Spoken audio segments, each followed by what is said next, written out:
Welcome to Grapes and Debates, a podcast where we'll uncork some incredible wine and debate varietals of issues within the restaurant industry, one glass at a time. Every week for the last, I'd say, well, this will be week 66, we have done a podcast where it's called Grapes and Debates. And we always drink grapes and then we debate a topic in the restaurant industry or in the wine industry. And we just thought it would be awesome Brandon, to have you on to kind of talk about Hanson Vodka, why we've chosen that as our signature vodka, and how that really plays into what we're doing with SoNapa Grille. So all of our listeners, all of our guests can have a fuller understanding, and our employees. So. Yeah. Sure. Yeah, happy to share that. I grew up in Northern California, just outside of wine country, kind of in between San Francisco and Napa, Sonoma. And when I was young, we would go to farmers markets, local farmers markets in Northern California. And we traveled really all over the country. I grew up like racing bikes and doing all kinds of stuff and did a lot of traveling in motorhomes. But I was very familiar with Northern California and the farmers and like all the things the state had to offer, specifically in the north. And as we got older, we started going to restaurants like Chez Panisse with Alice Waters. And Alice Waters was one of the first people who ever highlighted the ingredients, the growers, and like made that a up front and center piece to her story and her food and what she was selling. And still to this day, she's one of the kind of like preeminent organic farming advocates, probably in the world. I mean, she's really about that, which is amazing. And so I was always influenced by that and the things that were grown here in Northern California. And so as I got older, I moved to LA. I got into the film business. And like many people in the film business, it's not necessarily a full-time job initially. And so I spent a lot of time bartending and also at bars. And when I first moved down there, it was all nightclubs and, luxury. And that's kind of what people seem to be doing. And over time, it evolved. And so I started bartending and taking bartending courses, and then just seeing this evolution of types of bars in Los Angeles specifically. And so everything went from this high nightclub, luxury bottle service, expensive thing to, okay, now we're making these craft cocktails. And it was really the birth of this 15-minute, very long taking, it takes quite a long time to get your drink, but there was this like creativity exploding. And so in seeing that and kind of bartending myself, I saw most of what people were talking about bartender-wise and the drinks they were making were whiskey drinks, or they were gin drinks, or they were like, a lot of it was like prohibition, old bartender stuff. And so, juxtaposed to what I was seeing people drink in the nightclubs was vodka. And now at these craft bars, everyone's drinking whiskey and, to some degree tequila, but I would say more whiskey and gin. And so I started to see like, okay, well, why are these bartenders so obsessed with these spirits specifically? And I think what I found is that, in vodka at that time, there just wasn't any information about the products. It was, generally speaking, and this is a very big generality, but the packaging was somewhat similar, frosted glass, silkscreen image. There wasn't a lot of information about these products, like where they're being made, who was making them, what made them so special. But I was seeing a lot more of that in the whiskeys and the gin. So like whiskeys we're talking about, barrel aging and mash bills and all the ingredients involved, and how like water was such a big important part in the taste profile that they had, and how different areas created different tasting whiskeys. And similar with gins, it was like these Scotland gins, these unique botanicals from different regions that made these things important and interesting and have kind of unique, just unique flavor profile in the market. And so at that time, what I was interested in specifically was vodka. And the reason being is that it just seemed to be kind of like an underserved market. And, specifically, I remember being in a bartending class and have the guy who is teaching everyone how to bartend and make drinks and like all the elements you do when you're working behind a bar. He said, okay, my favorite vodka is Tito's. And we said, okay, why is this? Why is your favorite vodka Tito's? And he said, it's distilled one more time than Grey Goose.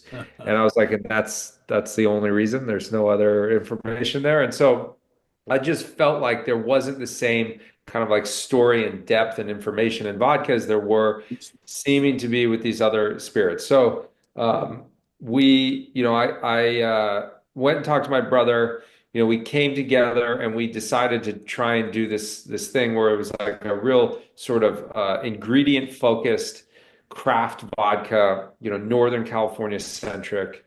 And so we started pitching our dad on doing this idea. And, at the time, we had pitched him so many different business concepts, from online casinos to cannabis dispensaries to tons of stuff. And he's an entrepreneur. He's had a lot of different businesses. So I think he appreciated our willingness and interest to get into something unique and challenging, and because that's sort of what he did. And so, most of these things were no's, and this distillery was a no until over time, what we did is we took him out and we just took him to bars, and, he lives in Northern California, so mostly San Francisco, but a little bit in LA. We're like, look what's happening here. You walk into a bar and you see, if there's 50 people, 35 of them had cocktails in their hand, and, or maybe even more. And so we kept doing that. We're like, look what's happening. Look at these bars. They're repositioning themselves. They're all going after these craft cocktails. What's amazing about spirits is that you start with a gin, a whiskey, a vodka, whatever it happens to be. You can build anything from there. I mean, the sky's the limit. You can use all these different ingredients. You can really change the flavor profiles, make different types of drinks. And so I think he saw what was happening. He saw this kind of craft spirits exploding. And so he agreed to jump on board and help us build Hanson Distillery. And that was really kind of the beginning of Hanson Vodka. And so we spent the next probably 2 years learning. And I'll preface this with, we had no experience in wine and spirits or beverages of any kind. And so it's not like we come from a long lineage of winemakers or anything like that. We just had a passion for this category and for spirits and cocktails, and wanted to go and try that. And I think, being naive and just sort of being interested was really all that we had. So, he helped fund us, and still to this day, we're 100% family financed, and, we don't have any outside investors. And the idea at that time was to build a distillery in the heart of wine country, so Sonoma specifically, and make everything from that Northern California region. So, making a grape-based vodka. And I remember when we first started, we went to Southern in California, and we're like, hey, we want to make a grape-based vodka. And they're like, don't waste your time. No one cares about grapes. No one cares about organic, and spirits, it doesn't matter. Just like you can skip all that. And we decided, we knew that, in any industry, if you're not standing out and doing something different and kind of cutting edge and unique, you're just going to get lost. And if you copy what everyone else is doing, it's really hard to stand out and get those believers and that traction in the market. So we basically did not listen to anyone and just went with the idea of like, if we're going to make this from this land, this region, these things around here. And that was really the idea. So, early on, and how much time do we have here? Just so I have an idea. We have as much time as we want. Okay, great. Just making sure. Yeah. So early on, we were looking up like who are the most influential bartenders like across the United States, and what we learned is that Tony Abou-Ganim, who really came from San Francisco, and Dale DeGroff, And they effectively started this movement of real fruit ingredients. I think it was at the Starlight Lounge or something like that in San Francisco, which eventually I think it changed its name. But they started this thing that like cocktails should not be made with syrupy, fake, artificial ingredients. If we're using these really amazing spirits, we should be using fresh, amazing ingredients. And so they were the leaders of that movement. And Tony has become, he's the head judge for many years at the San Francisco World Spirit Awards. He's just done everything. He's written books on vodka. He's just one of the most respected guys in the industry. And I still talk to him all the time. I think he emailed us last week or something like that about something we're doing together. But we said, look, Tony, we know what we like, but we don't know what the industry responds to. We have, we made at this point, learning to make vodka, we made 155 batches of that's grape blends, distillation approaches, filtering approaches.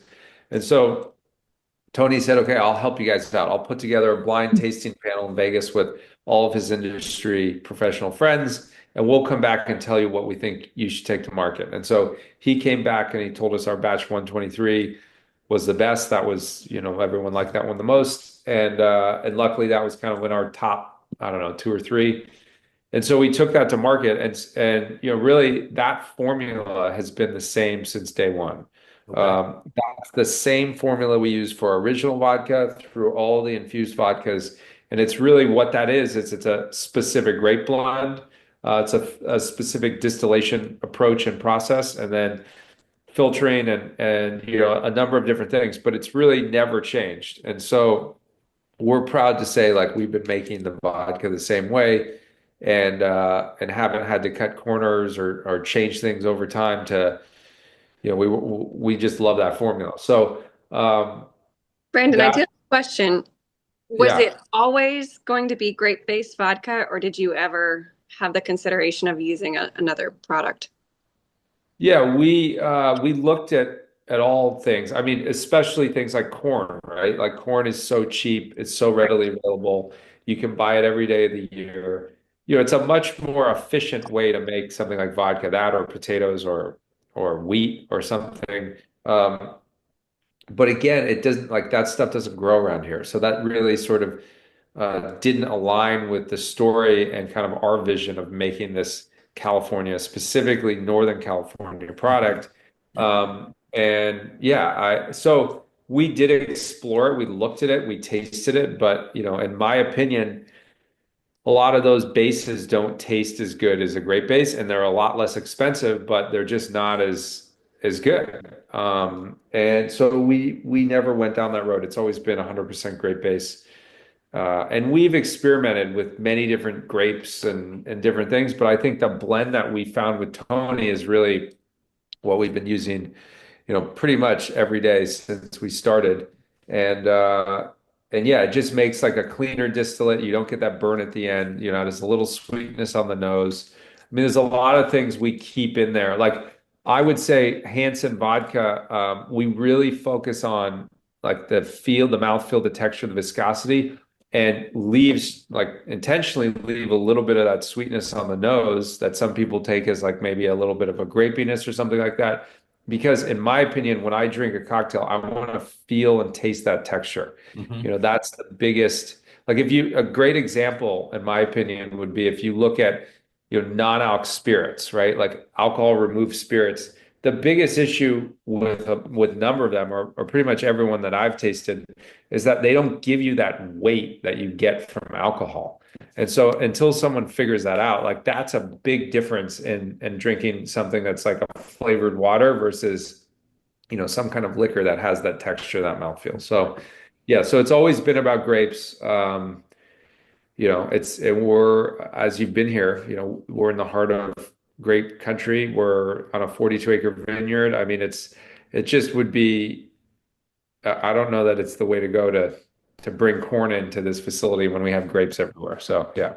Well, on that same note, when you have people saying, well, is it gluten-free? Because it's not made out of potatoes, right? I mean, you've heard people say, is it gluten-free or is it not gluten-free? Yeah, so gluten-free, There's a lot of ways to look at that, right? I would say, generally speaking, people will tell you that if something is distilled, there is no traces of gluten left in it. Hmm. Uh, and that I think is a relatively valid argument. I don't disagree with that. But I will say that if you have a celiac, which I have a couple friends that have Hmm. celiac, they will not drink or eat any product that gluten has been part of the process at any Sure. time. So they're not going to acknowledge that anything coming from gluten, even if it's distilled, is a gluten-free product. So being from grapes, there's no gluten to start with. So, same as potatoes, you start with no gluten and you continue to distill and have no gluten in that Mhm. product. So, yes, we're certified gluten-free, which I know is important to people. And I would say the gluten thing, like I have one friend in particular who gets very ill from gluten. And I've learned a ton from her about this whole Mhm. community and celiac and kind of what they look for. And it's not just, they would prefer not to eat it. Like it's a true allergy and sickness, and she gets really, really ill if she ingests gluten. So, again, she's drinking spirits. She's looking for that base, whatever it is, to be gluten free. And she would never personally like take something with gluten, say, oh, it's distilled now, and now I'm going to try it. And so organic grapes make up your vodka. So I'm looking at the picture behind you, and you got a bunch of different flavors. So is everything that you do organic? Yeah, good question. So we are CCOF and USDA certified organic. And so I think most people know USDA, right? That's pretty Right. widely recognized, organic certifier. We're additionally CCOF, which is a much tighter regulatory agency that comes in every single year. And they look at everything. So they look at your whole facility, they look at everything you bought that year. So they're looking at the grapes, they're looking at all the infused products we use, they're looking at the tanks we use, the presses, like every single piece of equipment they need to look at, and they go through and they say, okay, here's a case, case whatever, 1, 2, 3, 4, 5, whatever that case number is, and I'm going to pull a bottle out of this, and I need you to show me through all of your tracking that this bottle of, let's call it Mandarin, that where did the grapes come from this batch? Where did the mandarins come from? How do we know there was no contamination, whether it's through the line or through the tanks, and that everything was clean with the appropriate, solutions and ingredients and things like that? And so they analyze that every single year, and it takes a while to get all this stuff together to do that. And the point is that everything we use is CCOF and USDA certified organic. So what that means is that, there are products out there that are made with organic ingredients, but in order to get a certification, you have to start with organic, make sure there's no contaminations, and be able to show all along the way that everything you used is Right.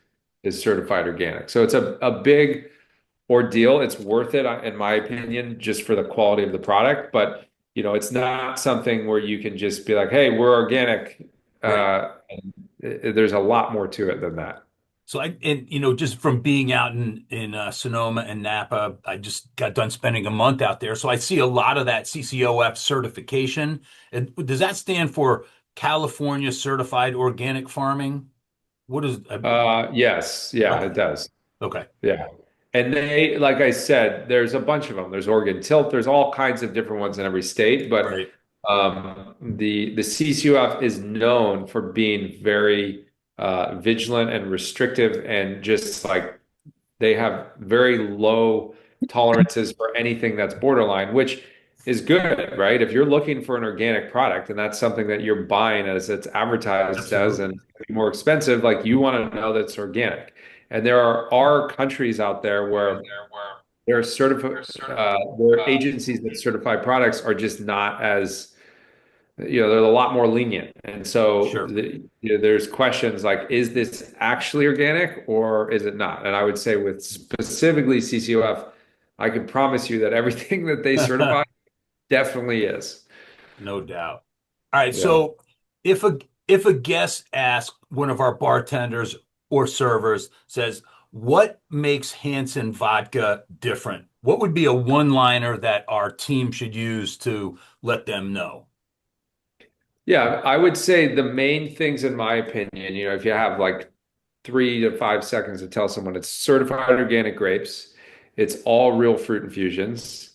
And there's a lot of different things. Like some people are interested in the distillation process, right? I mean, like our pot and column 50 plate copper column still is just really unique and not used in this industry. So, I would say organic grapes, organic infusions, and it's really the craft distillation process that separates it from all the other products. And there's more to kind of unpack there, but it just makes a cleaner distillate Right.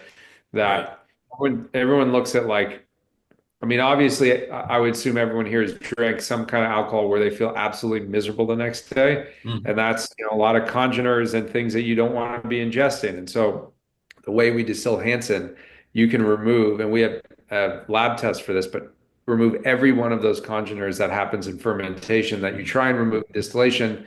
That's really hard unless you have a piece of equipment like we have. And I would say, I don't know anyone who distills vodka the way we do. It's mostly in continuous stills. So, Right. Yeah. And so I'm going to go back to the cucumber vodka because we're getting ready to feature a cocktail for the next month with your cucumber vodka. And I just remember going through and listening to the young man who did our tour a few weeks ago. And he says, man, when those cucumbers come in, we're all on board. We got to peel those cucumbers. We got to cut them up. It was just kind of cool to hear the way that you receive that kind of organic produce you and prepare it to infuse with the vodka. Yeah. So the cucumber is honestly the first flavor, the first infusion that we wanted to make. So we knew that we wanted to have an original and probably like two flavors. So we had this sort of triplicate choice, like backboard effect on the back of the bar, or billboard effect. I mean, and so cucumber was really the first one early on. And it came from when I lived in LA. I would go to this coffee shop every morning in Hollywood, and they do all these different waters. And if you ever are hungover or tired and you have like a nice crisp cucumber, in this case it was a cucumber mint water, it's just Mhm. amazing. It's so I've never welcome. been hungover, so I wouldn't know. It's really great. And so we took this idea of doing this cucumber mint water from this coffee shop in LA, and we've been making it ever since. And so we use two types of cucumbers. We take the skins off, we take the seeds out, and the way that we infuse all of our vodkas, we distill all of our distillate. We'll bring it from 193.5 proof down to 160 proof.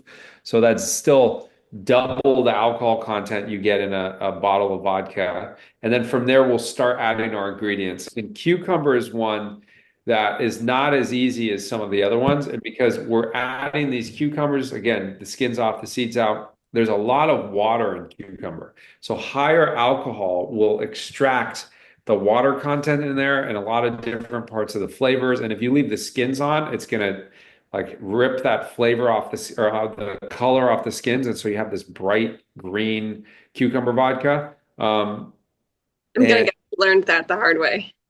Yeah. Yeah. I mean, a great, it's a little different, right? If you're using 80 proof vodka, but if you go and just put like a cucumber, slice one up in a little like gallon container or something, you're going to see it looks almost artificial, right? It looks bad. And the skins are a little bit bitter. So I'd recommend removing them. But yeah, there's definitely like some trial and error when infusing. So we'll take the cucumbers, we'll infuse it for about 6 weeks. And over that time, we bring it from that 160 proof down to closer to 80 proof. And then right at the end, we add a little bit of mint leaf.